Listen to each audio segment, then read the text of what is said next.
তিনি ওই প্রভাব সম্পন্ন জিনিসটাকে, শক্তিশালী জিনিসটাকে দুর্বল করে দেওয়ার মতো শক্তি আল্লাহ নবীদেরকে দান করে দিয়েছেন। যেমন এক একজনকে এক এক মুজিজা দেওয়া হয়েছে। যেমন হযরতে দাউদ আলাইহিস সালাম, আল্লাহ রাব্বুল আলামিন তাকে মুজিজা দান করেছিলেন। তিনি ছিলেন অস্ত্র নির্মাতা, অস্ত্র তৈরি করতেন, লোহা দিয়ে অস্ত্র তৈরি করতেন। অস্ত্র যারা বানায়, লোহা দিয়া যারা জিনিস বানায়, লোহাকে শ্বাসে আনবার জন্য, ইচ্ছে মতো গড়ার জন্য লোহাকে পোড়াতে হয়, পোড়ায়া নরম বানায়া পিটাইয়া তারপরে আকৃতিতে আনা লাগে। হযরত দাউদ আলাইহিস সালামের মুজিজা ছিল লোহা দিয়ে অস্ত্র তৈরি করার সময় আগুনে পোড়ানোর তার দরকার হতো না। যখন যেমন ইচ্ছে করতেন লোহাগুলি হাতের মুঠার ভিতরে নিয়ে চাপ দিতেন, লোহা পানি হয়ে আঙ্গুলের ফাঁকের ভিতর থেকে পড়ে যেত। এই মুজিজা ছিল হযরতে দাউদ আলাইহিস সালামের। সুলাইমান আলাইহিস সালামের মুজিজা ছিল তক্তার উপরে বসতেন, কোন রকমের ইঞ্জিন, কোন রকমের মেশিন ছাড়া তক্তার উপরে বসে যেতেন, তক্তা হাওয়ার উপরে ভেসে বেড়াতো, ইচ্ছে মতো তামাম দুনিয়া তিনি সফর করতেন, বিনা ইঞ্জিনে এটার উপরে তিনি চড়ে বেড়াতেন। ঈসা আলাইহিস সালামের জামানায় চিকিৎসার প্রভাব বেড়েছিল দারুণ ভাবে।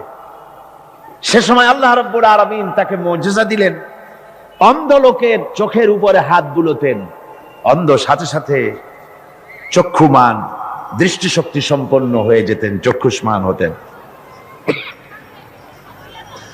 কুষ্ঠ ব্যাধিগ্রস্ত লোকের গায়ে হাত বুলিয়ে দিতেন, সঙ্গে সঙ্গে তার রোগ ভালো হয়ে যেত। এ ছিল তার মুজিজা। হযরতে মূসা আলাইহিস সালামের জামানায় মুজিজা ছিল, সেই জামানায় প্রভাব ছিল জাদুর প্রভাব। এই সময় আল্লাহ রাব্বুল আলামিন তাকে মুজিজা দিলেন, জাদুকে দুর্বল করে দেওয়ার মতো ক্ষমতা তার হাতে দিয়ে দিলেন। কোরআনে কারীমে রব্বুল আলামিন বলছেন, ওয়ামা তিলকা বিয়ামিনিকা ইয়া মূসা, হে মূসা তোমার ডান হাতে ওটা কি? মূসা আলাইহিস সালাম বললেন, হিয়া আসায়, এটা একটা লাঠি, এর উপরে আমি ভর করে দাঁড়াই, এ দিয়ে আমি গাছের পাতা পাড়ি, ছাগল ভেড়ারে খাওয়াই, এ দিয়ে আমি ছাগল ভেড়াগুলি বন্য প্রাণী থেকে রক্ষা করি, এর উপরে মাঝে মধ্যে আমি অনেক সময় দাঁড়ায় থেকে ক্লান্ত হলে এই লাঠির উপরে ভর করে দাঁড়াই। তাছাড়াও আরো অনেক কাজ আমি এই লাঠি দিয়ে করি। প্রশ্ন হচ্ছে, আল্লাহ জিজ্ঞেস করলেন তোমার ডাইন হাতে ওটা কি? জবাব দিলেই স্যার এটা একটা লাঠি, এ দিয়ে গাছের পাতা পাড়ি, ভেড়া ছাগল ঠেকাই, তারপরে আমি এর উপরে ভর করে দাঁড়াই। এত কথার দরকার কি? দরকার এই জন্যে আশিক যখন কথা বলার সুযোগ পায় মাশূকের সাথে, মন চায় সময়টা অল্পের মধ্যে যেন শেষ না হয়ে যায়। এখানে আশিক হচ্ছেন হযরতে মূসা আলাইহিস সালাম, মাশূক হচ্ছেন আল্লাহ সুবহানাহু ওয়া তাআলা। তিনি কথা বলছেন, এই কথার সুযোগটা যেন অল্পের মধ্যে শেষ না হয়ে যায়, এই জন্য সময়টাকে দীর্ঘায়িত করার জন্য মূসা আলাইহিস সালাম এ ধরনের বক্তৃতা বিবৃতি করতেছিলেন। আল্লাহ রাব্বুল আলামিন বললেন, মূসা রে তুমি বলেছো এটা লাঠি, আর লাঠির ফজিলত তুমি বর্ণনা করেছো, এছাড়াও লাঠির মধ্যে আর একটা কুদরত আছে তুমি জানো না, তুমি তোমার হাতের লাঠিটা ছেড়ে দাও। লাঠি তিনি ছেড়ে দিলেন, হিয়া হাইয়াতুন তাসআ, একটা বিরাট অজগর হয়ে গেল। মূসা আলাইহিস সালাম ভয় পেলেন। আল্লাহ বললেন, ভয় পেও না, খুযহা ওয়ালা তাখাফ, ভয় পেও না, এটাকে ধরো। মূসা আলাইহিস সালাম দেখলেন আল্লাহ বলতেছেন ভয় পেও না, এরপর তো ভয় করাই উচিত না। মূসা আলাইহিস সালাম ধরলেন, সাথে সাথে সাপ কি হয়ে গেল? লাঠি হয়ে গেল। আমি পুরা ঘটনা বলবো না, মুজিজার কথাটাই বলতেছি। এরপরে যখন ফেরাউন তার জাদুকরদের নিয়ে জাদুর প্রদর্শনী করলো, জাদুকরেরা তাদের হাতের কাছে যা কিছু ছিল মন্ত্রপুত করলো, সেগুলি সিংহ হলো, বাঘ হলো, সরীসৃপ হলো, মূসা আলাইহিস সালামের উপরে ঝাঁপায় পড়লো। হযরতে মূসা আলাইহিস সালাম ভয় পেয়ে গেলেন। আল্লাহ রাব্বুল আলামিন বললেন, মূসা রে ভয় পাওয়ার কোনো কারণ নাই, তোমাকে বাতিলের বিরুদ্ধে ময়দানে নামাইয়া তোমাকে একা আমি ছেড়ে দেই নাই, আমি আল্লাহ রব্বুল আলামিন তোমার সাথে আছি, তুমি তোমার হাতের লাঠি ছেড়ে দাও। মুসা আলাইহিস সালাম লাঠি ছাড়লেন, তো সাপ হয়ে গেল। সাপ হয়ে যখন হা করেছে, ফেরাউনের জাদুকরদের তৈরি করা বাঘ, সিংহ, সাপ সব গিয়ে মুসা আলাইহিস সালামের এই লাঠি মার্কা সাপের পেটের মধ্যে গিয়ে ঢুকলো। জাদুকরেরা মনে করলো আমরা যেটা দেখাইছি সেটা নিশ্চয়ই জাদু। মুসা আলাইহিস সালাম যেটা দেখাইছেন এটা জাদু হতেই পারে না, কারণ হচ্ছে জাদু খেয়ে ফেলে দেয়, ওটা জাদু হয় কি করে? এটা জাদু না, এটা জাদুর চাইতে বড় কোন জিনিস, জাদুর বাবা অথবা দাদা, এই জাতীয় কিছু একটা হবে। বন্ধুগণ, এর নাম মুআজিজা। এর নাম কি? মুআজিজা। রাসূল পাক সাল্লাল্লাহু আলাইহি ওয়াসাল্লাম যখন পৃথিবীতে আসেন তখন ছিল সাহিত্যের প্রভাব।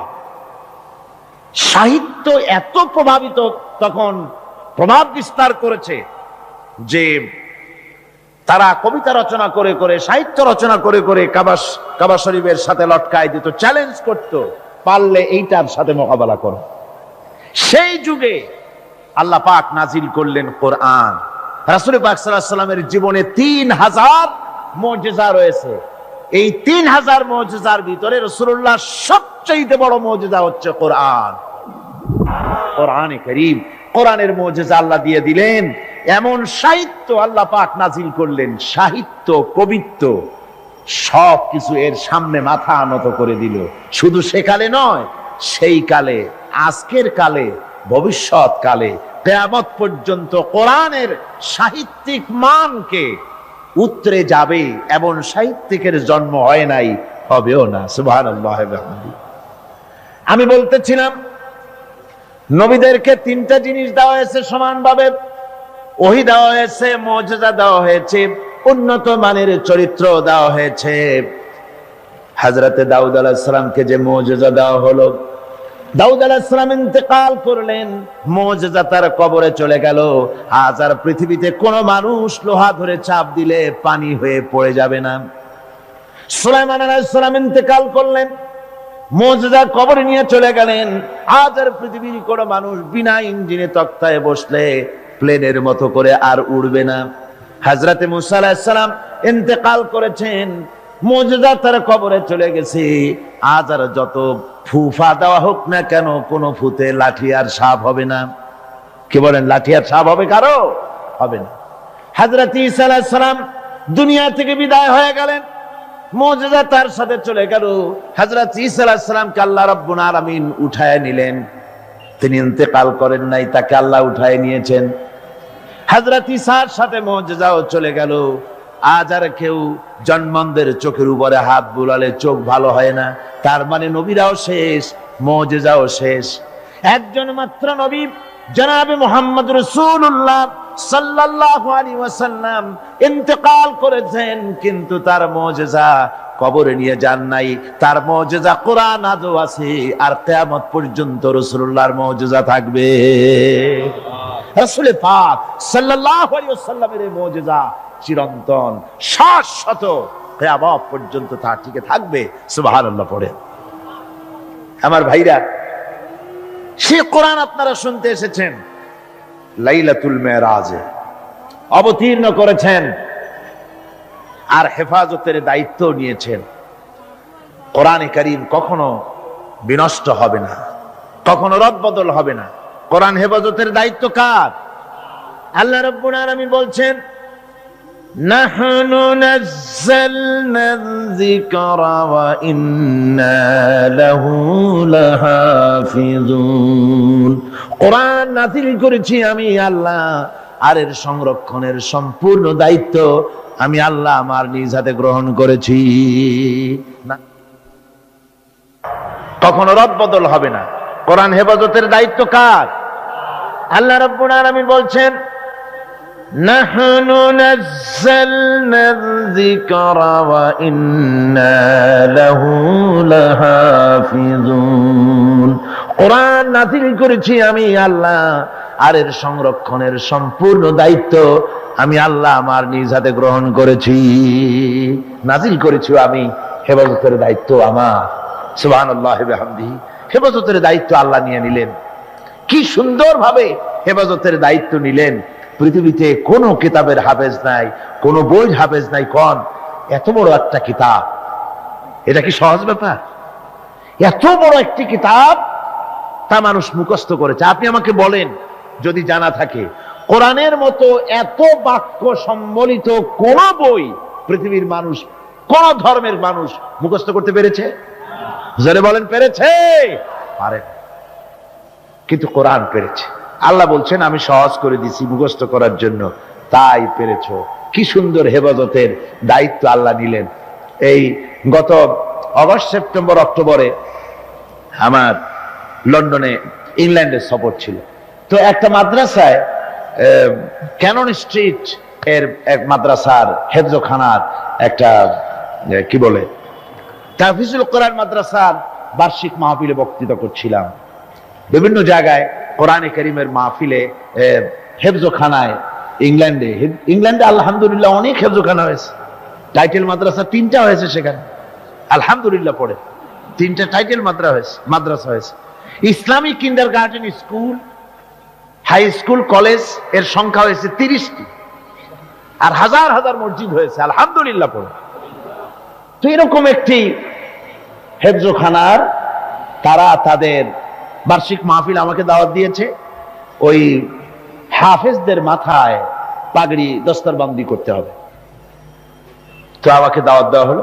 একটা ছেলের মাথায় পাগড়ি পরালাম, তার বয়স খুব, আমার মনে হলো 8 বছর হবে, কোরআনে কারীমের হাফেজ হয়েছে। তাকে পাগড়ি পরায় আলোচনার মধ্যে আমি বললাম যে আল্লাহ পাক যেন আটলান্টিক মহাসাগরকে একটা ঝিনুকের মধ্যে ভরে দিয়েছেন। এই বাচ্চা ছেলেটা একটা ঝিনুকের মতো, আর কোরআনে কারীম আটলান্টিক মহাসাগরের মতো, তার থেকেও বড়। এই ঝিনুকের মধ্যে আল্লাহ পাক হেফাজত করেছেন। কোরআনে কারীম আল্লাহ পাক এভাবে মানুষকে মুখস্থ করার সুযোগ করে দিয়ে কোরআন হেফাজতের ব্যবস্থা করেছেন। এই কোরআনে কারীম যার উপরে অবতীর্ণ হয়েছে, তিনি হচ্ছেন বিশ্বের সর্বকালের, সর্বযুগের সর্বশ্রেষ্ঠ মহামানব। তিনি হচ্ছেন বিশ্ব নবী জনাবে মুহাম্মদ রাসূলুল্লাহ, সবাই বলেন সাল্লাল্লাহু আলাইহি ওয়াসাল্লাম। তারই মেরাজের রাত আজকে। পৃথিবীর কোন পয়গম্বরের মেরাজ হয়নি, একমাত্র হুজুরের মেরাজ হয়েছে। তার কারণ হুজুরের সম্মান সবচাইতে বেশি। সবচাইতে সম্মান কার বেশি?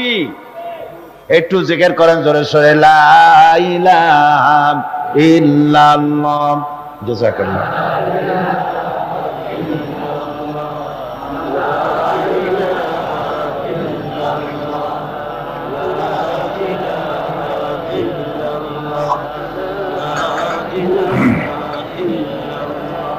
লা ইলাহা ইল্লাল্লাহ মুহাম্মাদুর রাসূলুল্লাহ। রাসূলের মেরাজ পৃথিবীর কোন পয়গম্বরের কিসমতে যা হয়নি, তাই হয়েছে রাসূলের কিসমতে। ধুলির ধরা থেকে একজন মানুষকে, একটা স্থূল ওজনদার একজন মানুষ, জড়দেহ, এই মানুষকে পৃথিবীর মাটি থেকে মহাশূন্য পাড়ি দিয়ে কেমনে নিয়ে গেল আকাশে, এ নিয়ে বহুত প্রশ্ন হয়েছে। কেউ কেউ মেরাজকে অস্বীকার করেছে, কেউ বলেছে হ্যাঁ মেরাজ মানি, তবে মেরাজ সশরীরে হয় নাই, মেরাজ হয়েছে স্বপ্নে। আবার কি হুবহু এরকম বলেছেন? আবু জাহেল বলছে হ্যাঁ ঠিক এরকমই বলেছে। হযরত আবু বকর বলছেন, আবু জাহেল শোনো, হুজুর সত্য বলেছেন, নিঃসন্দেহে তার মেরাজ হয়েছে, কোনো সন্দেহ নাই। হযরত আবু বকর আবু জাহেলকে ধরে নিয়ে আসলেন কাবা শরীফে, মসজিদে হারামে এসে বলছেন, হুজুর আমি এই আবু জাহেলের কাছে শুনলাম আপনি নাকি কি কি বলেছেন। হুজুর মেরাজের ঘটনা শোনালেন। হযরত আবু বকর বললেন আপনি সত্য বলেছেন। হুজুর বলেন, আবু বকর তুমি আজ থেকে সিদ্দিক। সুবহানাল্লাহ। ভাইরা, মেরাজকে অনেকেই অস্বীকার করেছে, আর অস্বীকার করার যুক্তি কারো কারো থাকতে পারে যাদের ঈমান দুর্বল। কি করে সম্ভব? সজাগ করিয়া কিভাবে এই হাজার হাজার লক্ষ কোটি কোটি মাইল পাড়ি দিয়ে কিভাবে নিয়ে গেল, এটা কেমনে সম্ভব? এটা মানুষের মাথায় সহজে ঢুকবে না। মানুষের মাথায় সহজে ঢুকবে কোন? কি বলেন ঢুকবে? বিষয়টা খুবই কঠিন, বিষয়টা সহজে মানুষের মাথায় ঢুকবে না। এই জন্যে ঘটনাটা যেখানে আল্লাহ শুরু করেছেন, তিনি ঘটনাটা বর্ণনা দিচ্ছেন এইভাবে, সুবহানাল্লাযী আসরা বিআবদিহি লাইলাম মিনাল মাসজিদিল হারামি ইলাল মাসজিদিল আকসাল্লাযী বারাকনা হাওলাহু লিনুরিয়াহু মিন আয়াতিনা ইন্নাহু হুয়াস সামিউল বাসীর। সাদাকাল্লাহুল আযীম। ঘটনাটার বিবরণ দিচ্ছেন আল্লাহ এভাবে, শুরু করছেন সুবহানাল্লাযী আসরা বিআবদিহি, সমস্ত অক্ষমতা দুর্বলতা থেকে মুক্ত সেই মহান সত্তা যিনি তার বান্দাকে ইসরা করিয়েছেন লাইলান, লাইলান রাতের একটি অংশ, পুরা রাত লাগে নাই, রাতের একটি অংশে তার বান্দাকে তিনি ইসরা করিয়েছেন, মিনাল মসজিদিল হারাম ইলাল মসজিদিল আকসা, মসজিদে হারাম থেকে মসজিদে আকসা পর্যন্ত রাতের একটি অংশে ইসরা করিয়েছেন। রাতের ভ্রমণকে আরবিতে ইসরা বলা হয়। আর এই বাইতুল মুকাদ্দাস থেকে আরশে আজিম পর্যন্ত ভ্রমণের নাম হচ্ছে মেরাজ, সিঁড়ি। সেই সিঁড়িটা কিরকম হবে পরে বলছি। এখানে বলা হচ্ছে তোমরা তো জিনিসটাকে কঠিন মনে করো, যেটা কি করে সম্ভব, এটাকে কঠিন মনে করো, অসম্ভব মনে করো, কিন্তু কাজটা ঘটায়ছেন এমন এক সত্তা সুবহান, যিনি সমস্ত দুর্বলতা অক্ষমতা থেকে মুক্ত, মহান শক্তিশালী আল্লাহ ঘটনাটা ঘটায়ছেন। কাজী তোমাদের এই চিন্তা কেন, যেটা কি করে হলো? কাজটা কে ঘটায়ছেন? আল্লাহ সুবহানাহু ওয়া তাআলা তিনি ঘটায়ছেন। তার জন্য এগুলি কি কোনো অসম্ভব ব্যাপার? বলুন, এটা কি কোনো অসম্ভব ব্যাপার? নিশ্চয়ই কোনো অসম্ভব ব্যাপার না।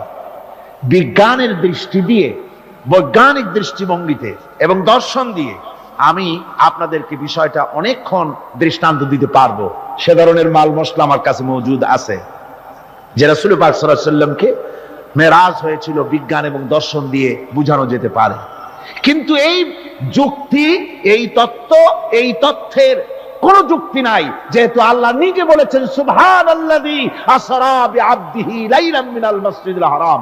এই ঘটনা ঘটায়ছেন তিনি, যার ক্ষমতার ভিতরে কোনো দুর্বলতা নাই, যার ক্ষমতা মুহাইয়া করতে পারে এমন ক্ষমতা কারো নাই, যিনি প্রচন্ড ক্ষমতার মালিক, অক্ষমতা তাকে স্পর্শ করে না, সেই মহান আল্লাহ এটা ঘটায়ছেন। সুতরাং যুক্তি প্রমাণের কোনো প্রয়োজন নাই, আল্লাহ নিজে বলছেন ঘটনাটা আমি ঘটাইছি। সুবহানাল্লাহ বিহামদিহি। তারপরে বলা হচ্ছে যে তিনি ফিরে এলেন, ওই যে বোরাক, হাদিস শরীফে এসেছে বোরাকে করে তাকে নেওয়া হয়েছে। তো বোরাকে করে নেওয়া হয়েছে, বোরাকটা কেমন? সেই বোরাক আমরা আবার বানাইছি, আমাদের তো বুদ্ধি কম না, আমাদের দেশের লোকের আবার বোরাক বানায় আসছে, ঘোড়ার মতো বডি, মানুষ মেয়ে লোকের মতো একটা মাথা, খুব সুন্দর চুপ, তারপরে চুল টুল ঝুলানো, এরকমের দুইটা ডানা আছে ঘোড়ার পিঠের উপরে, নিচে লেখা আছে হাযা বুরাকুন নবী সাল্লাল্লাহু আলাইহি ওয়াসাল্লাম। আর এইটাকে বরকতের জন্য মুসলমানেরা ঘরের মধ্যে টানায় রাখে, দেখছেন আপনারা এরকম। এরপরে আবার আরো একটা জিনিস বরকতের জন্য ইদানিং বেরিয়েছে, 15 টাকা 20 টাকা বিক্রি হয়, সুন্দর সুন্দর অফসেট পেপারে হুজুর সাল্লাল্লাহু আলাইহি ওয়াসাল্লামের পাগড়ি, হুজুর সাল্লাল্লাহু আলাইহি ওয়াসাল্লামের পায়ের জুতা, তারপরে হুজুর সাল্লাল্লাহু আলাইহি ওয়াসাল্লামের হাতের লেখা চিঠি, কই কই থেকে এগুলি সংগ্রহ করে এগুলি বিক্রি করার ব্যবস্থা করছে, লোকেরা বরকতের জন্য এগুলি রাখতেছে। হুজুর সাল্লাল্লাহু আলাইহি ওয়াসাল্লামের পাগড়ির কোন ছবি পৃথিবীর কোন মানুষের কাছে থাকার কোনো প্রমাণ নাই। সুতরাং এগুলি বাজে, এগুলি কিনে রেখে বরকতের জন্য এগুলি রাসূলকে তাওহীন করা হয়, এর দ্বারা ইজ্জত করা হয় না। রাসূলের পাগড়ি 20 টাকা দিয়ে কিনবেন আপনি? আজীব তামাশা। বোরাক বানানো হয়েছে। বোরাক হচ্ছে কি? বোরাক হচ্ছে, অর্থাৎ যে জানে করে তাকে নেওয়া হয়েছিল সেটা ছিল বোরাক বারকুন থেকে, বৈদ্যুতিক শক্তি সম্পন্ন, এমন বৈদ্যুতিক শক্তি, বিদ্যুৎ তো আলো, বিদ্যুৎ কি? আলো। আর আলোর শক্তি কত? আলোর গতি হচ্ছে প্রতি সেকেন্ডে 1,86,000 মাইল। এটা হলো আলোর গতি। আল্লাহ পাক রাসূলকে যে জানে করে নিয়েছিলেন সেটা ছিল এই ধরনের একটি গতি, প্রচন্ড গতি সম্পন্ন একটি যান। এই জানে করে আল্লাহ তাকে নিয়ে গেলেন, তারপরে তাকে ফেরত দিলেন। এসে তিনি দেখলেন যে উজু করে গেছিলেন সেই উজুর পানি তখনও গড়াচ্ছে। এটা কি করে সম্ভব? এটা সম্ভব এইভাবে সম্ভব। আমি একটা দৃষ্টান্ত শুধু দিতে বাধ্য হচ্ছি, দৃষ্টান্ত দেওয়ার কোনো প্রয়োজন পড়ে না, যেহেতু কাজটা আল্লাহ করেছেন। কাজটা কে করেছেন? বোঝার জন্য ছোট্ট একটা দৃষ্টান্ত দেই, তাহলে বুঝতে একটু সুবিধা হবে। যেমন আমাদের দেশে বিভিন্ন সময় বিভিন্ন দেশ থেকে রাষ্ট্রপ্রধানরা আসে। ওই রাষ্ট্রপ্রধানরা আসতে পরে এয়ারপোর্ট থেকে নিয়ে শুরু করে অতিথি ভবন অথবা বঙ্গভবন পর্যন্ত কয়েকটা রাস্তা গভর্নমেন্ট নিয়ন্ত্রণ করে। এই রাস্তাসমূহে ট্রাফিক চলাচল বন্ধ করে দেওয়া হয়। পত্র পত্রিকায়, রেডিও, টেলিভিশন ঘোষণা করে যে রাষ্ট্রীয় অতিথি বিমানবন্দর থেকে শুরু করে তার অতিথি ভবন পর্যন্ত না যাওয়া কালীন এই রাস্তায় সাধারণ যানবাহন চলাচল করবে না, বেলা এতটা থেকে এতটা পর্যন্ত বন্ধ থাকবে।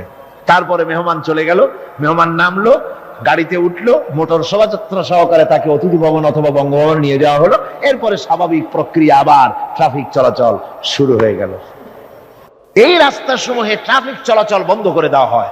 পত্র পত্রিকায়, রেডিও, টেলিভিশন ঘোষণা করে যে রাষ্ট্রীয় অতিথি বিমানবন্দর থেকে শুরু করে তার অতিথি ভবন পর্যন্ত না যাওয়া কালীন এই রাস্তায় সাধারণ যানবাহন চলাচল করবে না, বেলা এতটা থেকে এতটা পর্যন্ত বন্ধ থাকবে। তারপরে মেহমান চলে গেল, মেহমান নামলো, গাড়িতে উঠলো, মোটর শোভাযাত্রা সহকারে তাকে অতিথি ভবন অথবা বঙ্গভবন নিয়ে যাওয়া হলো। এরপরে স্বাভাবিক প্রক্রিয়া, আবার ট্রাফিক চলাচল শুরু হয়ে গেল। আমার ভাইরা, এইটা যদি পৃথিবীর সামান্য সলিমুদ্দি কলিমুদ্দির জন্য যদি এই ব্যবস্থা হয়, এই দুনিয়ার প্রেসিডেন্ট গুলা, এই পৃথিবীর নেতৃস্থানীয় ব্যক্তিবর্গ সলিমুদ্দি কলিমুদ্দি ছাড়া আর কিছুই না। আজ আছে কাল নাই, ঠিক কিনা গণ? আজ আছে কাল নাই, কিন্তু এদের মাথায় সেই আকল নাই, বুঝতে চেষ্টা করে না। যেই ক্ষমতা আসে সে মনে করে বাপের বাড়ির সম্পত্তি পেয়ে গেছি, সুতরাং যত খুশি নিজের ইচ্ছে মতো শয়তানি বদমাশি চালাতেই থাকে। সেই জন্য বলছি সলিমুদ্দি কলিমুদ্দি সাধারণ টাইপের। পরে বলছেন যে তিনি তার বান্দাকে বেআবদিহি, তার বান্দা। হুজুর সাল্লাল্লাহু আলাইহি ওয়াসাল্লামের এত বড় মর্যাদা, কিন্তু এত বড় মর্যাদা হলেও তিনি আল্লাহর সমকক্ষ নন। আল্লাহর সমকক্ষ? জোরে কোন আল্লাহর সমকক্ষ? নিশ্চয়ই নয়। তিরমিজি শরীফের হাদিসের ভিতরে এসেছে, তিরমিজি শরীফের হাদিস, এক লোক হুজুরকে বলছেন, হে রাসূল, কথা প্রসঙ্গ বলছে, আপনি যা, আল্লাহ যা ইচ্ছা করেন আর আপনি যা ইচ্ছা করেন। কথাটা ঠিক এইভাবে আসছে হাদিসে, হে রাসূল, আল্লাহ যা ইচ্ছা করেন আর আপনি যা ইচ্ছা করেন। হুজুর সাল্লাল্লাহু আলাইহি ওয়াসাল্লাম সঙ্গে সঙ্গে লোকটিকে সতর্ক করে দিলেন, বললেন, তুমি তো আমাকে আল্লাহর সমকক্ষ করে দিলে, তুমি তোমার কথা পাল্টাও, বলো শুধুমাত্র আল্লাহ যা করেন তাই, আমার ইচ্ছায় নয়, যা হয় সবকিছু আল্লাহ সুবহানাহু ওয়া তাআলা তার ইচ্ছায়। সুতরাং আল্লাহর সমকক্ষ রাসূল নন, ঘটনা ঘটায়ছেন আল্লাহ, আর ঘটনাটা যাকে দিয়ে ঘটায়ছেন তিনি হচ্ছেন আল্লাহর কি? বান্দা। তিনি আল্লাহর কি? বান্দা।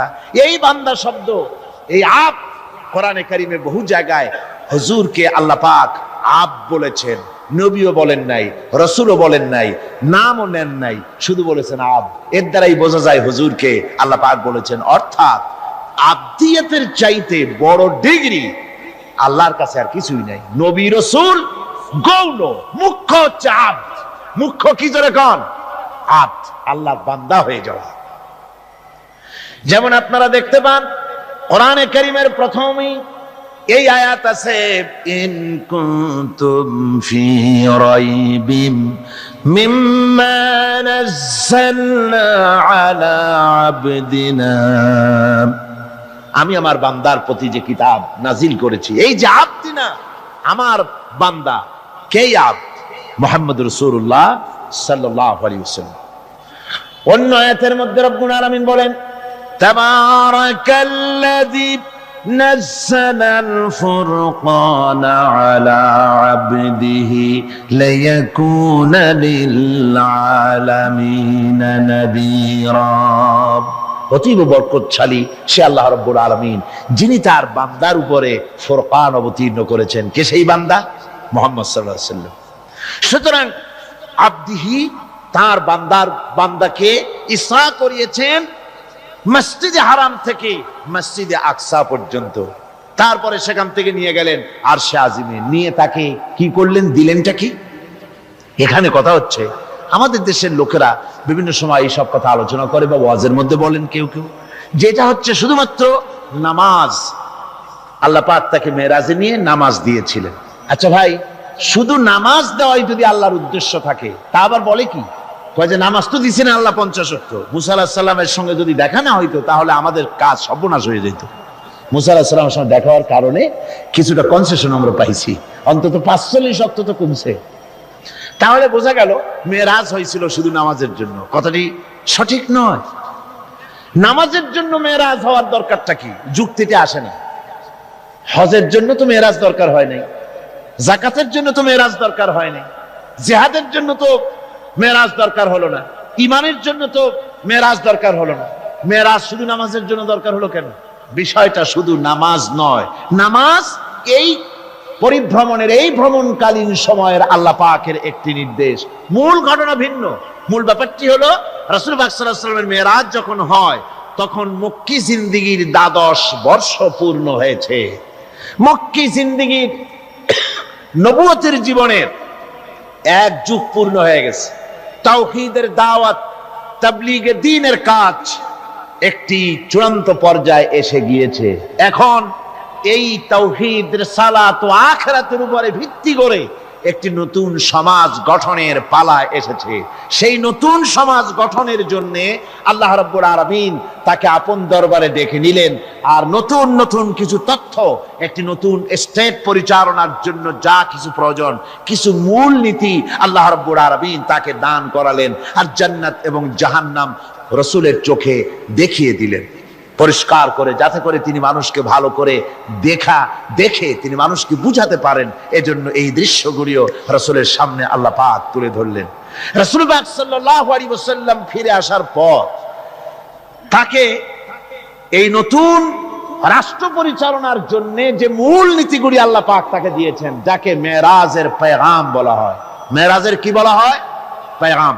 সূরা বনী ইসরাইলের মধ্যে আল্লাহ পাক এই পেগামগুলি আল্লাহ পাক তাকে দান করেছেন। সেই মূলনীতিগুলি কি? সেই মূলনীতি আমি আপনাদের সামনে এখন আলোচনা করতে যাচ্ছি। আমরা মেরাজ কেমনে হলো, কিভাবে হলো, এই ঘুরপাকের মধ্যে গোলক ধাঁধায় নিজেদেরকে আটকে রাখতে চাই না। আমরা পরিষ্কার করে বিশ্বাস করি রাসূল পাকের মেরাজ হয়েছে একেবারে সশরীরে। কিভাবে হয়েছে? সশরীরে। তারপর আবার কেউ কেউ এ তর্ক তুলেছেন, কেউ বলেছেন হুজুর সাল্লাল্লাহু আলাইহি ওয়াসাল্লাম আল্লাহকে দেখেছেন, আবার কেউ বলেছেন দেখেন নাই। এই সব তর্কের মধ্যেও আমরা জড়াতে চাই না। আমরা পরিষ্কার জানি আল্লাহ পাক বলেছেন লা তুদরিকুহুল আবসার, কোন দৃষ্টি শক্তি আমি আল্লাহকে মুহাইয়া করতে পারবে না, ইহাতা করতে পারবে না। আল্লাহ রাব্বুল আলামিনকে কোন দৃষ্টি শক্তি তার চক্ষু দিয়ে দেখতে পারবে না। সুবহানাল্লাহ। হযরত মুসা আলাইহিস সালাম বলেছিলেন রব্বি আরিনি, আয় আল্লাহ আমি তোমারে দেখতে চাই। আল্লাহ পাক পরিষ্কার বলেছেন লান তারানি, লান, কখনোই দেখতে পারবে না। মুসা আলাইহিস সালাম খুব আদরের নবী ছিলেন, আবদার তুলতে লাগলেন। আল্লাহ তাকে একটা ইন্টারভিউ নিলেন, দেখতে পারবা কিনা একটা টেস্ট হয়ে যায়। আল্লাহ পাক তার নূরের তেজাল্লি নিক্ষেপ করলেন পাহাড়ের উপরে। হযরত মুসা আলাইহিস সালাম 1 সেকেন্ড মাত্র দেখলেন, সহ্য করতে পারলেন না, আল্লাহু আকবার বলে চিৎকার মেরে বেহুশ হয়ে জমিনের উপরে পড়ে গেলেন। সুতরাং আমরা ওই তর্কে যেতে চাই না যে আল্লাহ পাককে হুজুর সাল্লাল্লাহু আলাইহি ওয়াসাল্লাম দেখেছেন কি দেখেন নাই, ওইটা আমাদের মূল বিষয় নয়। আমাদের বিষয় হচ্ছে মেরাজ থেকে রাসূলুল্লাহ পেলেন কি, উম্মতের জন্য আনলেন কি, এটাই হলো আমাদের সবচেয়ে বড় প্রয়োজনীয় বিষয়। আল্লাহ পাক রাসূলকে যে জিনিসগুলি দিলেন, একটা নতুন স্টেট করতে যাচ্ছেন, ওই সময় যখন মানুষ অধিকার বঞ্চিত, যখন নারীর অধিকার নাই, যখন শ্রমিক তার শ্রমের মূল্য পায় না, কৃষক তাদের উৎপাদিত পণ্যের সঠিক দাম পায় না, নারী আর পুরুষ, নারীগুলি হয়েছে ভোগের সামগ্রী, সন্তান উৎপাদনের বিশেষ ক্ষেত্র। তারপরে মানুষে মানুষে হানাহানি, মারামারি, কাটাকাটি, অশ্লীলতা, পাপাচার, জেনা আর ব্যভিচার, সুদ, ঘুষ, এতিমকে ঠকানো, গান বাজনা ইত্যাদি দিয়ে গোটা দেশটা যখন রসাতলে, গোটা পৃথিবী যখন ত্রাহি ত্রাহি করছে মজলুম জনতা, সেই সময় ইসলামের এই নতুন স্টেটের ভিত্তি দিতে যাচ্ছেন মুহাম্মদ রাসূলুল্লাহ সাল্লাল্লাহু আলাইহি ওয়াসাল্লাম। তখন আল্লাহ পাক এই স্টেট রচনার পেছনে কতগুলি মূলনীতি আল্লাহ পাক দান করলেন। সেই মূলনীতিগুলি এখন আমি আপনাদের সামনে বলছি। আল্লাহ রাব্বুল আলামিন বলেন, وَقَضَى رَبُّكَ أَلَّا تَعْبُدُوا إِلَّا إِيَّاهُ وَبِالْوَالِدَيْنِ إِحْسَانًا। যে রুকুটিতে এই মূল নীতিগুলি আল্লাহ পাক দিয়েছেন, সেই রুকুটা শুরু হয়েছে এভাবে যে তোমার প্রভু চূড়ান্ত ফয়সালা এই যে আল্লাহ রাব্বুল আলামিনের দাসত্ব হবে কেবলমাত্র আল্লাহর, গোলামি হবে কার? জোরে সরে বলতে হবে, গোলামি হবে কার? আল্লাহ ছাড়া আর কারো গোলামি করা যাবে না। নতুন স্টেট তৈরি করতে যাচ্ছ, প্রথম নীতি হবে, প্রথম মূল নীতি হবে স্টেটের, প্রথম থেকে নিয়ে শেষ পর্যন্ত, রাষ্ট্রপ্রধান থেকে নিয়ে প্রজা পর্যন্ত, জীবনের সকল ক্ষেত্রে সমস্ত মানুষের জন্য এটাই হলো মূল নীতি যে আল্লাহ ছাড়া কাউকে প্রভু বলে মানা যাবে না, আল্লাহ ছাড়া কারো গোলামি করা যাবে না। আর আল্লাহর পরেই মা বাপ মাতা পিতা এহসান করবে, এটা হচ্ছে আল্লাহর নির্দেশ, আল্লাহর ফয়সালা। তো প্রথম পয়েন্ট যেটা, সেটা হচ্ছে ইবাদত। প্রথম পয়েন্ট কি? ইবাদত। মূলত এই ইবাদতের জন্যই আল্লাহ পাক মানুষকে সৃষ্টি করেছেন। কোরআনে কারীমে আল্লাহ বলেছেন, মা খালাকতুল জিন্না ওয়াল ইনসা ইল্লা লিয়াবুদুন। আল্লাহ বলেন, আমি মানব আর জিন জাতিকে সৃষ্টি করেছি শুধু আমার ইবাদতের জন্য, আর কোনো কারণে নয়। আর পৃথিবীতে যত নবী আমি পাঠিয়েছি, সমস্ত নবীরা তার কওমকে দাওয়াত দিয়েছেন, ইয়া কওমি ইবুদুল্লাহা মা লাকুম মিন ইলাহিন গায়রু। আল্লাহ রাব্বুল আলামিন বলেন, দুনিয়ায় যত নবী পাঠানো হলো, সমস্ত নবীরা তার জাতিকে ডেকে বলেছেন, হে আমার জাতি, হে আমার কওম, এক আল্লাহর গোলামি করো, তিনি ছাড়া তোমাদের কোনো ইলাহ নাই। এই দাওয়াত সব নবীরা দিয়েছেন। আল্লাহ পাক বলেন, এমন কোন জাতি নাই, এমন কোন উম্মত নাই যাদের কাছে নবী আমি পাঠাই নাই। ওয়ালাকাদ বা'সনা ফি কুল্লি উম্মাতির রাসূলা আন ইবুদুল্লাহা ওয়াজতানিবুত তাগুত। আমি প্রত্যেক জাতির জন্য রাসূল প্রেরণ করেছি, আমি প্রত্যেক জাতির জন্য নবী প্রেরণ করেছি।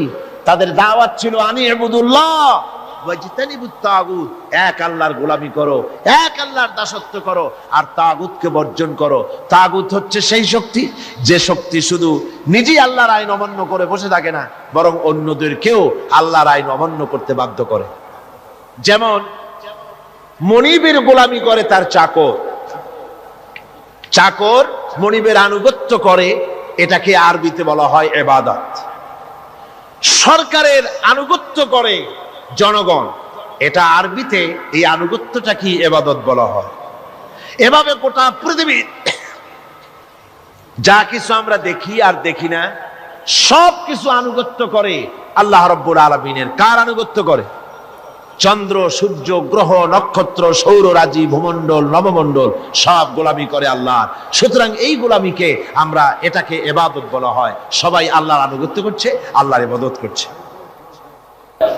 সমস্ত মানুষ মনকে নরম করে বিশাল আকাশের মালিক, আমাদের হায়াতের মালিক, আমাদের মওতের মালিক, আমাদের সুখ দুঃখের মালিক, আমাদের মনিব, আমাদের রব, সর্বস্রষ্টা, সর্বশ্রেষ্ঠ মালিক মহান আল্লাহ রাব্বুল আলামিনের সামনে মাথা নিচু করে একান্ত গোলামের মতো, ভিক্ষুকের মতো, কাঙ্গালের মতো জীবনের সব দুঃখ দুর্দশা আল্লাহর কাছে বলবো। আমরা আমাদের গুনার কথা বলবো, আল্লাহর কাছে মাপ চাইবো। আল্লাহুম্মা আমিন। আল্লাহ আর এর সংরক্ষণের দায়িত্ব আমি আল্লাহ গ্রহণ করেছি। এ কোরআন কার? হেফাজতের দায়িত্ব কার? আল্লাহ তাআলা হেফাজতের দায়িত্ব নিয়েছেন। এবং আল্লাহ তাআলা বলেছেন যে কোরআন মানুষের কাছে বোঝার জন্য আমি আল্লাহ সহজ করেছি। কিন্তু আমাদের কপাল খারাপ, আমাদের এই বাংলাদেশে মসজিদের মধ্যে এক শ্রেণীর লোকেরা এভাবে বলেন যে কোরআন এটা আমরা বুঝবো না, এটা মৌলভী সাহেবদের কাম, মৌলানা সাহেবদের কাম, কোরআন খুব কঠিন, আমরা বুঝবো না, চলো ভাই মুরব্বীরা কি বলে তাই শুনি। এখন আমি জিজ্ঞেস করি, মুরব্বীরা যে কথাটা বলছেন ওটা কি সত্য না মিথ্যা, হক না বাতিল? ওইটা বোঝার জন্যই তো কোরআন বোঝা দরকার, ঠিক কিনা ভাই? সেই জন্য কেউ যদি বলেন যে কোরআন বোঝা মৌলানা মৌলবীদের কাজ, আমাদের কাজ না, এই কথা যিনি বলেন তিনি শয়তানের সব থেকে বড় ওয়াসওয়াসার মধ্যে পড়েছেন। কারণ কোরআন বোঝা কঠিন না সহজ, এর জবাব আল্লাহ তাআলা নিজেই দিয়েছেন। কোরআনে কারিমে আল্লাহ তাআলা বলছেন সূরা কামারের মধ্যে 4 জায়গায় আল্লাহ বলেছেন, কি বলেছেন? আল্লাহ রাব্বুল আলামিন বলেন وَلَقَدْ يَسَّرْنَا الْقُرْآنَ لِلذِّكْرِ فَهَلْ مِن মুদ্দাকির। আল্লাহ তাআলা বলেন আমি কোরআনে কারীমকে বোঝার জন্য এবং মুখস্থ করার জন্য মানুষের কাছে আমি সহজ করে দিয়েছি। এটা যদি আল্লাহ সহজ না করতেন তাহলে এত বড় কিতাব মুখস্থ করা এটা কি মানুষের জন্য সম্ভব? বলেন সম্ভব? পৃথিবীতে কোনো ধর্ম এমন নাই যাদের, যেই ধর্মের লোকেরা তাদের ধর্মগ্রন্থ মুখস্থ করতে পেরেছে, এমন কোনো ধর্ম পৃথিবীতে নাই। কিন্তু কোরআন শরীফ 540টি রুকু, 114টি সূরা, 30টি পারা, 6066টি আয়াত এ মানুষেরা মুখস্থ করতে সক্ষম হয়েছে। সুবহানাল্লাহ। এটি করার কে তৌফিক দিয়েছেন? আল্লাহ তাআলা। তবে আমাদেরকে মনে রাখতে হবে যে কোরআন শরীফ মুখস্থ করার জন্য শুধু তেলাওয়াতের জন্য নাজিল হয় নাই। কোরআন শরীফ নাজিল হয়েছে আমরা যেন তেলাওয়াত করতে পারি, আমরা যেন বুঝতে পারি, আমরা যেন এটার উপরে জীবন গড়তে পারি, সেই জন্য কোরআন নাজিল হয়েছে। তাই নবী করিম সাল্লাল্লাহু আলাইহি সাল্লাম এই কোরআনের দাওয়াত দিয়ে একটি সমাজ তৈরি করেছিলেন এত সুন্দর যে এর থেকে সুন্দর সমাজ পৃথিবীতে আর আসে নাই। সুবহানাল্লাহ বলেন। এই কোরআনের কাছে মানুষ যদি আসে, সে যদি জিরো হয়, কোরআন তারে হিরো বানায়। কোরআন কি বানায়? হিরো। আর কোন হিরো যদি কোরআনের সাথে বেয়াদবি করে, কোরআন তারে কি বানায়? জিরো বানায়। আপনারা হযরত ওমর রাদিয়াল্লাহু তাআলা আনহুকে নিশ্চয়ই চেনেন। চেনেন? দেখছেন তারে? আমরা কেউ দেখি নাই, কিন্তু তার কথা আমরা হাদিসে পড়েছি, ঠিক না ভাই? ইতিহাসে পড়েছি, হাদিসে পড়েছি। তিনি জাহিল ছিলেন, অজ্ঞ ছিলেন, মূর্খ ছিলেন। কতটা জাহিল হলে পরে একজন মানুষ আল্লাহর নবী হত্যা করতে আসতে পারে, চিন্তা করেন যে কত বড় জাহিল ছিলেন। কিছু পার্থিব সুযোগ সুবিধা আল্লাহ জাদাক লাজিদনাক। ওয়ালি, স্বপ্নের ভিতরে রাসূলুল্লাহ যদি তোমাকে একটার বেশি খোরমা দিতেন, আমিও তোমার একটার বেশি খোরমা দিতাম। হযরত আলীর চোখ গেছে ছানা বড় হয়ে। তিনি জিজ্ঞেস করছেন, ইয়া ওমর, আহিয়া রুইয়া রাইতাহা আম হিয়া গায়বুন আম ইত্তালাআত আলাই। হে ওমর, এটা কি তুমি আমার মতো স্বপ্নে দেখেছো না গায়েব থেকে তোমাকে জানানো হলো? তুমি কেমনে বুঝলা যে স্বপ্নের ভিতরে রাসূলুল্লাহ আমাকে একটা খোরমা দিয়েছিলেন? হযরত ওমর বলছেন, ইয়া আলী ওয়াল্লাহি মা হিয়া রুইয়া ওয়ালা গায়ব। হে আলী, এটা স্বপ্ন নয়, আর এটা আমাকে গায়েব থেকেও জানানো হয়নি। আসল ব্যাপার কি জানো? ওয়ালাকিন্নাল মুমিনা ইদা আখলাসা কলবাহু ইয়ারা বিনুরিল্লাহ। আসল কথা হলো একজন মানুষ যখন আল্লাহর খাঁটি গোলামে পরিণত হয়ে যায়, তখন সে আল্লাহর সাহায্যেই দেখতে পায়। এখন দেখুন হযরত ওমর কোথায় ছিলেন আর আল্লাহ তাকে কোথায় এনে দিলেন। রাসূলুল্লাহ বলেছেন, লা নাবিয়্যা বা'দি ওয়ালা রাসূলা, আমার পরে নবীও হবে না, রাসূলও হবে না। কিন্তু আমার পরে যদি কেউ নবী হতেন, আল্লাহ তাআলা ওমরকে নবী বানাই দিতেন। সুবহানাল্লাহি বিহামদি। এই হযরত ওমরকে অধপতনের অতল তলদেশ থেকে উঠাইয়া বিশ্বের দরবারে সর্বকালের জন্য পরিচিত করায় দিল যে জিনিস, তার নাম হচ্ছে এই কোরআন। নাম কি? কোরআন। আমরা যদি আমাদের ভাগ্যের পরিবর্তন চাই, আমরা কি ভাগ্যের পরিবর্তন চাই? বলেন চাই? ভাগ্যের যদি পরিবর্তন চাই, তাহলে কোরআনের কারিমের কাছে আসতে হবে। কোরআনই পারে আমাদের ভাগ্যকে পরিবর্তন করে দিতে।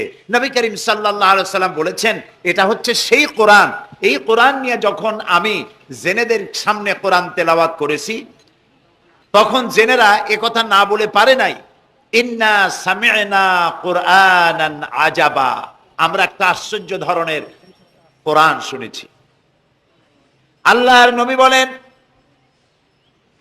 জেনেরা আমার মুখে যখন তেলাওয়াত শুনল, তারা বলল, ইন্না সামি'না কুরআনান আজাবা, আমরা এক আশ্চর্য ধরনের কোরআন শুনেছি। ইয়াহদি ইলার রুশদ ফাআমান্না বিহি, এমন কোরআন শুনলাম যে কোরআন আমাদেরকে সত্যের পথ দেখায়। আর কোরআন যখন শুনলাম, আল্লাহর নবী বলেন, জেনেরা ঈমান আনলো আর তারা পড়ে নিল লা ইলাহা ইল্লাল্লাহু মুহাম্মাদুর রাসূলুল্লাহ। সবাই পড়েন লা ইলাহা ইল্লাল্লাহ, লা ইলাহা, লা ইলাহা, লা ইলাহা ইল্লাল্লাহ, লা ইলাহা ইল্লাল্লাহ,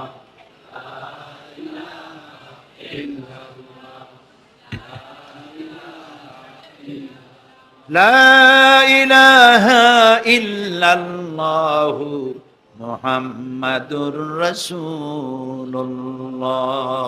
রাসূলুল্লাহ বললেন, মান ক্বালা বিহি সাদাকা, এই কোরআন থেকে যে কথা বলে কেবলমাত্র সেই সত্য কথা বলে। সুবহানাল্লাহ।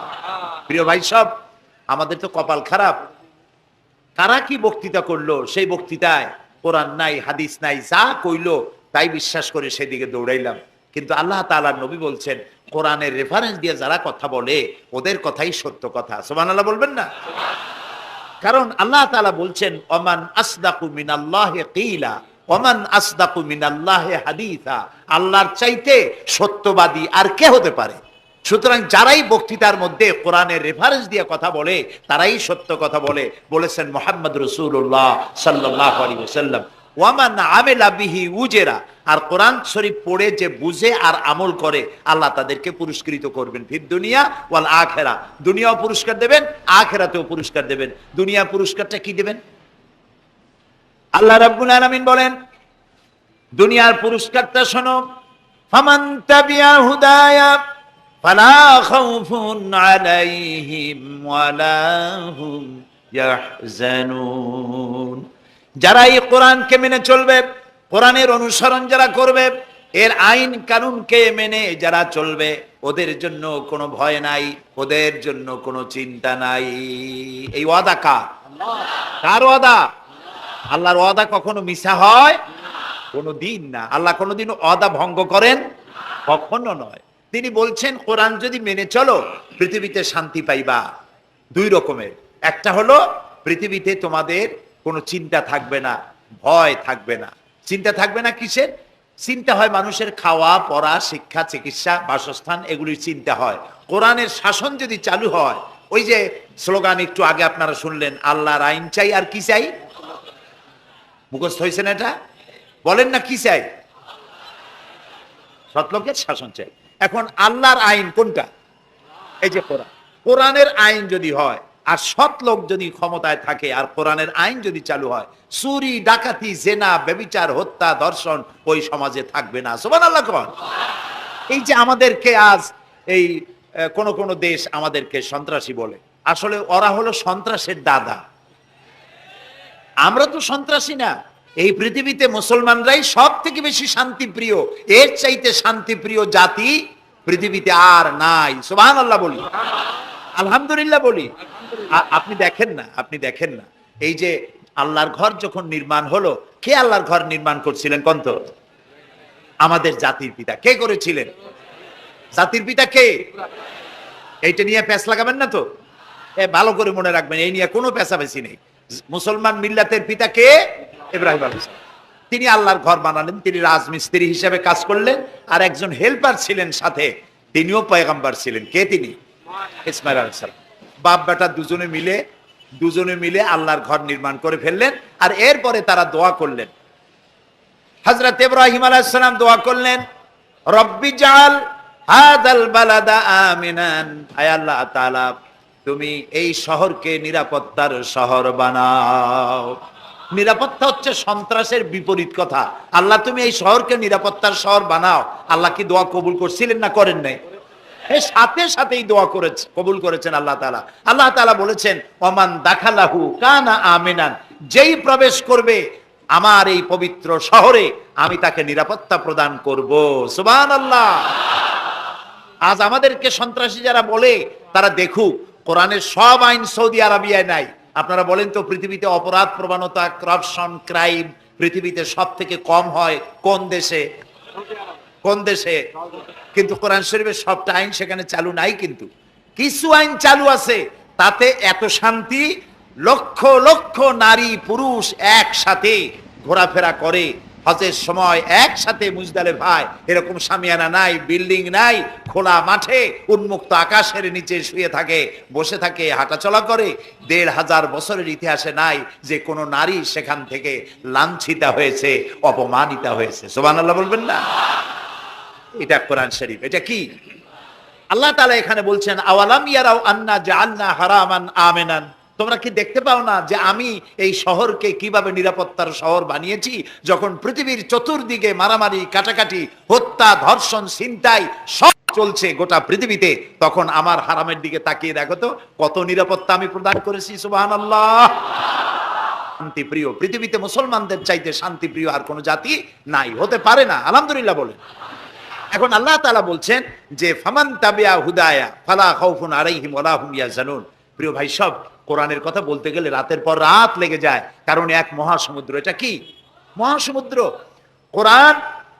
এই কোরআন আল্লাহ তাআলা আমাদেরকে শুধু তেলাওয়াত করতে পাঠান নাই। আমাদের অভ্যাস হয়েছে যে খালি তেলাওয়াত করি, মুখস্থ করি। দেখেন না, রমজান মাস শেষ হয়ে গেলে পরে বন্ধু বান্ধব, আত্মীয় স্বজন সব এক জায়গায় বসে বসে এক একজন গল্প করে, ভাই আমার পুত্রবধূ 13 খতম, আমার বউ 7 খতম, আমার নাতনি 11 খতম, আর আমি এমনি এমনি খতম হয়ে গেছি। প্রিয় ভাই সব, আপনারা বলেন কোরআন শরীফকে এইভাবে শুধু খতম করার জন্য আসছে? আমি কিন্তু আপনাদের কোরআন শরীফ পড়া বা খতম করা নিষেধ করছি না। আমি উদ্দেশ্য বোঝাতে চাচ্ছি, আল্লাহ তাআলা এই কোরআনের জন্য নাজিল করেন নাই যে আমরা জ্বলবো আর পড়বো আর বুঝবো না। আচ্ছা ভাই, একটা বইয়ের নাম কোন তো পৃথিবীতে? একটা বইয়ের নাম আমাকে শুনান যে বইটা মানুষেরা না বুঝে পড়ে। পারবেন বলতে? পারবেন না। এমনকি আপনার ছোট্ট বাচ্চা কেজি 1, কেজি 2, কেজি 3-তে পড়ে, বা কি জানি কয়, নার্সারি গ্রুপে পড়ে, তারেও দেখবেন প্রত্যেকটা শব্দ বানান করিয়া অর্থ সহকারে বুঝে পড়ে। বলেন ঠিক কিনা? কিন্তু কপাল পোড়া মুসলমান জাতি একমাত্র মাজলুম কিতাব, আল্লাহর কিতাব কোরআন শরীফ পড়ে, অথচ কিছু বোঝে না। ঠিক কিনা? আমি যদি এখন জিজ্ঞেস করি যে আপনারা কোরআন বুঝে পড়তে পারেন কয়জন, হাত তোলেন। যদি বলি হাত কি কম বেশি উঠবে না কম উঠবে? সেই জন্য হাত উঠাইতে বললাম না। এটা আমাদের জন্য কপাল পোড়ার লক্ষণ। কি পোড়ার লক্ষণ? বিশ্বাস করুন ভাই, কোরআন শরীফ তাবিজ লেখার জন্য আসে নাই, কোরআন শরীফ ঝুলে ঝুলে আপনি পড়বেন এই জন্য আসে নাই। কোরআন আসছে তেলাওয়াত করবেন, বুঝবেন, আমল করবেন। হাদিস শরীফে এসেছে কোন কোন সাহাবীর এক একটা সূরা শেষ করতে বছরের পর বছর চলে যেত। কারণ কি? কারণ হলো তারা এক একটা আয়াত পড়তেন, বুঝতেন, বাস্তব জীবনে আমল করতেন, আরেকটা আয়াত পড়তেন, বুঝতেন, আমল করতেন, তারপরে আবার আরেকটা পড়তেন, আমল করতেন। এভাবে করে সাহাবীরা কোরআন পড়তেন, বুঝতেন, আমল করতেন। ফলে এই সাহাবীরা যখন বিয়ে শাদী করতেন, সাহাবীরা যখন ব্যবসা বাণিজ্য করতেন, সাহাবীরা যখন কেনা বেচা করতেন, পারিবারিক জীবন যাপন করতেন, হাঁটাচলা করতেন, তখন মানুষেরা বুঝতে পারত, অনুভব করতে পারত যেন জীবন্ত কোরআন শরীফ চলাফেরা করছে। কোরআন যাদের কাছে, তাদের আমলের মধ্যে পরিবর্তন আসতে হবে। তো এরকম একটা বৈপ্লবিক কিতাব যাদের কাছে, তাদের তো আমলের মধ্যে পরিবর্তন আসবে। কি পরিবর্তন আসবে? এরা যদি ব্যবসায়ী হয় ওজনে কম দেবে না। সুবহানাল্লাহ কবেন না? আর এখন আমরা যা করি, সুবহানাল্লাহ থুইয়া খালি নাউজুবিল্লাহ কওয়া দরকার। ঠিক কিনা ভাই? মুসলমানের চাইতে এত ওজনে কম দেওয়ার লোক আর আছে কিনা সন্দেহ। ওজনে দেবে কম, খাদ্যে দেবে ভেজাল, সাক্ষী দেবে তো মিথ্যা সাক্ষী দেবে, ওয়াদা খেলাপ করবে, আমানতের খেয়ানত করবে, এরপরে ধার করবে, টাকা শোধ করবে না। ছেলে দিয়ে বলাবে, বলো আব্বা বাড়ি নেই। এখন সে যাইয়া যে টাকা চাইতে আসছে তাহলে বলে যে আব্বা বলছেন আব্বা নাকি বাড়ি নেই। বুঝতে পারছেন কথা? এই হলো মুসলমান। নাউজুবিল্লাহ কোন। এই জন্য আল্লাহ তাআলা নবী বলেছেন ওয়ামান আমেলা বিহি উজরা, যে ব্যক্তি কোরআন পড়বে আমল করবে আল্লাহ তাকে পুরস্কার দিবেন। কোথায় কোথায় দেবেন কোন তো? দুই জায়গায় দেবে, ইহকালেও দেবে পরকালেও দিবে। দুনিয়ার পুরস্কারটা কি? দুনিয়ার পুরস্কারটা হলো যে চিন্তা থাকবে না, আর কোনো ভয় থাকবে না। ভয় থাকবে না কিসের? ভয় থাকবে না যেই সমাজে কোরআন মানা হবে, যেই সমাজের আইনের উৎস হবে কোরআন, ওই সমাজের মধ্যে চুরি ডাকাতি জেনা ব্যভিচার হত্যা ধর্ষণ থাকবে না। কাজে ভীতি শূন্য সমৃদ্ধিপূর্ণ নিরাপত্তাপূর্ণ একটি সুন্দর সমাজ উপহার দেবে এই কোরআন। সুবহানাল্লাহ। সেই কোরআন আমরা তাবিজ বানাইছি, এটারে গোলাইয়া এই কোরআন শরীফের পাতা লিখিয়া তারপরে কি জানি কয় পানির মধ্যে দিয়ে গোলাইয়া এগুলি খাওয়া হয়, মাদুলির মধ্যে ঢুকাইয়া গলার মধ্যে ঝুলানো হয়। দেখেন এই বাংলাদেশের যেসব কোরআন শরীফ ছাপা হয়, এই সব কোরআন শরীফের দুরবস্থা। এটা আছে কিনা আমি জানি না, আলহামদুলিল্লাহ এটা নাই।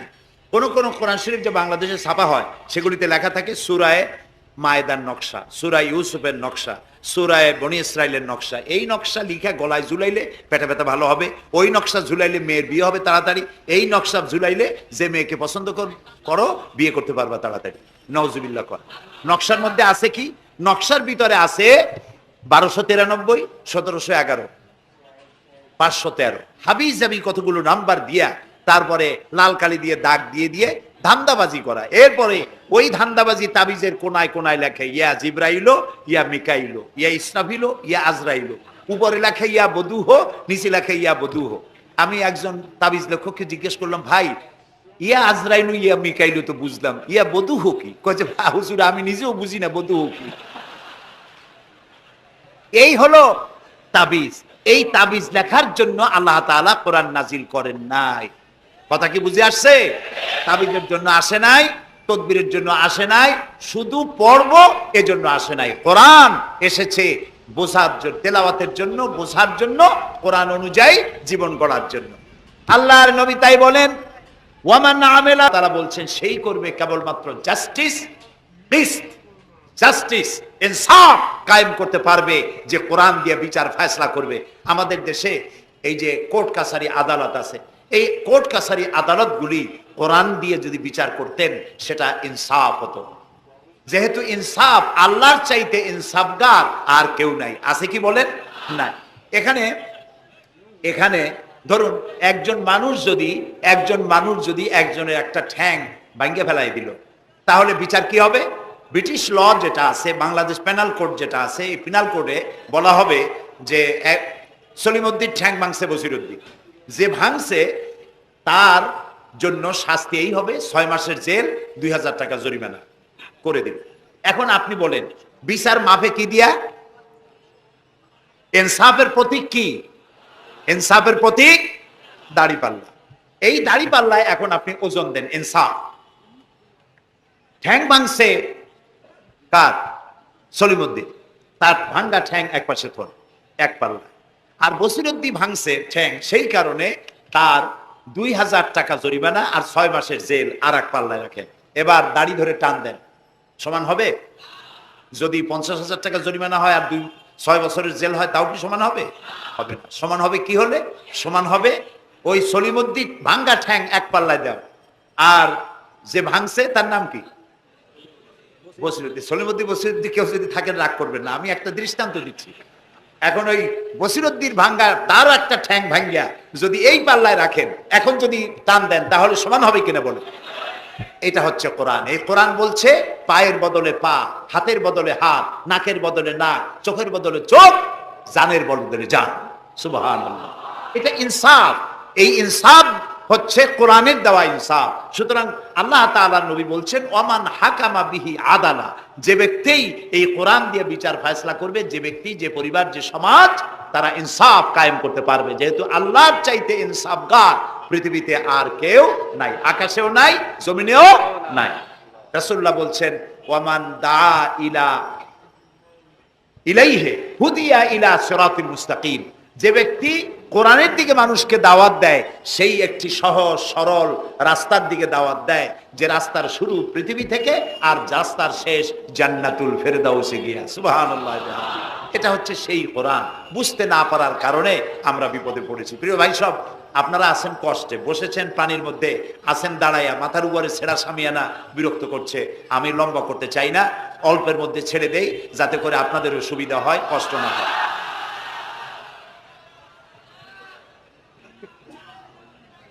আমি না, তবুও আমি খুব লম্বা করব না, অল্পতে আমরা যাতে বুঝতে পারি এরকম একটু কথা আমি বলতে চাই, একটু বলি। এবং সেইটা বলবো, হ্যাঁ সেইটাই বলবো যেটা আপনারা শুনতে চান, সেইটাই বলবো যেটা শুরু করেছিলেন আমাদের রফিকুল ইসলাম খান ভাই, মহানগরীর সেক্রেটারি জনাব রফিকুল ইসলাম খান। আল্লাহ তাআলা ওনার প্রতি রহম করুন, আমরা বলি আমিন। এবং আমার বক্তৃতার পরে আমরা আমাদের সম্মানিত অ্যাসিস্ট্যান্ট সেক্রেটারি জেনারেলের কিছু কথা আমরা শুনবো ইনশাআল্লাহ। তো আমি ওই আয়াতটা দিয়েই কথা বলি। আল্লাহ তাআলা বলছেন, ইয়া আইয়ুহাল্লাযীনা আমানু হাল আদুল্লুকুম আলা তিজারাতিন তুনজিকুম মিন আযাবিন আলীম تؤمنون بالله ورسوله وتجاهدون في سبيل الله بأموالكم وأنفسكم ذلكم خير لكم إن كنتم تعلمون। হে বিশ্বাসীরা, তোমরা যারা ঈমান এনেছো শোনো, হাল আদুল্লুকুম আলা তিজারাতিন, আমি কি তোমাদেরকে এমন একটি ব্যবসার কথা বলবো না যে ব্যবসায় তোমাদেরকে জাহান্নামের কঠিন শাস্তি থেকে তোমাদেরকে রক্ষা করবে? এমন একটি ব্যবসার কথা বলবো না? তার মানে অবশ্যই এরকম একটা ব্যবসার কথা আমি তোমাদের বলবো যে ব্যবসা তোমাদেরকে জাহান্নামের কঠিন শাস্তি থেকে বাঁচায় দেবে। সুবহানাল্লাহ বলি। জাহান্নাম থেকে বাঁচাবার জন্য ব্যবসা শিখাচ্ছেন কে? আল্লাহ। এবার দেখেন, ব্যবসা এটা করলে লাভও আছে, নোকসানও আছে, ঠিক না? বলেন আছে কিনা? লস এন্ড প্রফিট এর মধ্যে থাকবেই। কিন্তু আল্লাহ রাব্বুল আলামিন বলেন, আমার সঙ্গে যে ব্যবসা করবে ওই ব্যবসাটা হচ্ছে তিজারাতান লান তাবুর। আমার সাথে যে ব্যবসাটা করবা এই ব্যবসায় কোনো নোকসান নাই, শুধু লাভ লাভ আর লাভ। কে বলতেছেন এরকম একটা ব্যবসা করবেন? আমি জানি আমরা লাভের ব্যাপারে খুব আছি, নোকসানে আমরা কেউ নাই। মানুষ লেখাপড়া জানুক আর না জানুক, লাভ যেখানে সেখানে মানুষ ছাপ দেয় তাড়াতাড়ি। ওই যে বলে না যে এই হিসাব না জানলে কি হবে, কম দিলে টের পায়। আমরা লাভ খুব ভালোই বুঝি, এই জন্য এটা কোরআনও নয় হাদিসও নয়, একটি রূপক কথা। এক ব্যবসায়ী নেকে কিয়ামতের দিন হাজির করা হবে, ফেরেশতা তাকে বলবে যে আল্লাহর বান্দা, তোমার পাপ আর পুণ্য, ন্যাক আর বদ এই দুটি সমান সমান হয়ে গেছে, 50-50। এখন কোন জায়গায় যাবা? কও বেহেশতে যাবা না দোজখে যাবা? ব্যবসায়ী লোকটা কিছু জানে না, সে কয় যে ফেরেশতা ভাই, আমি তো দোজখে চিনি না, বেহেশতেও চিনি না, সারা জীবন ব্যবসা করছি, যে জায়গায় গেলে আমার 2 টাকা লাভ হয় ওইখানে আমার পাঠাও। মানুষ লাভ খুব ভালো বোঝে এবং লাভের দিকে মানুষ ঝোঁকে বেশি। এই জন্য আল্লাহ তাআলা বলছেন, হাল আদুল্লুকুম আলা তিজারাতিন তুনজিকুম মিন আযাবিন আলিম, যেটা লাভ আর লাভ। আমার সাথে ব্যবসা করো, শুধু লাভ হবে। তো এই ব্যবসার মধ্যে পুঁজি হলো 3টা। ব্যবসার মধ্যে পুঁজি কয়টা? 3টা। আল্লাহ রাব্বুল আলামিন বলেন, তুমিনুনা বিল্লাহি ওয়া রাসূলিহি ওয়া তুজাহিদুনা ফি সাবিলিল্লাহ। 3টি পুঁজি। একটি হলো আল্লাহর প্রতি ঈমান, রাসূলের প্রতি ঈমান এবং আল্লাহর রাস্তায় জিহাদ করা, মাল দিয়া জান দিয়া। এই কয়টা হলো?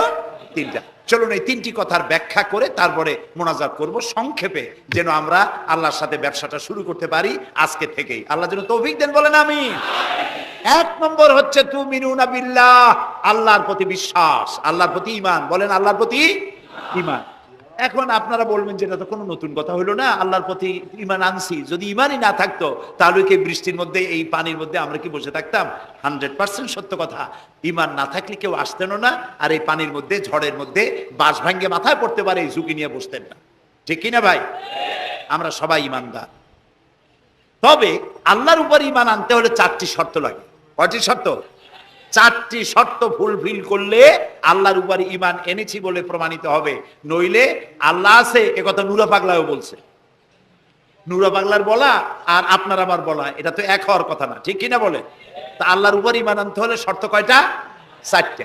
1 নম্বরের শর্ত হলো আল্লাহর জাত সম্পর্কে স্বীকার করে নেওয়া, আল্লাহর অস্তিত্ব, আল্লাহ আছেন, এটা মেনে নেওয়া। তো আল্লাহ আছেন এ ব্যাপারে আমাদের কোনো দ্বিমত নেই, ঠিক না? এবং কোরআনে কারীমের ছোট্ট একটি সূরায় আল্লাহ তাআলা তার নিজের জাত সম্পর্কে এভাবে বলেছেন, কুল হুয়াল্লাহু আহাদ। আমরা জানি না এই সূরা?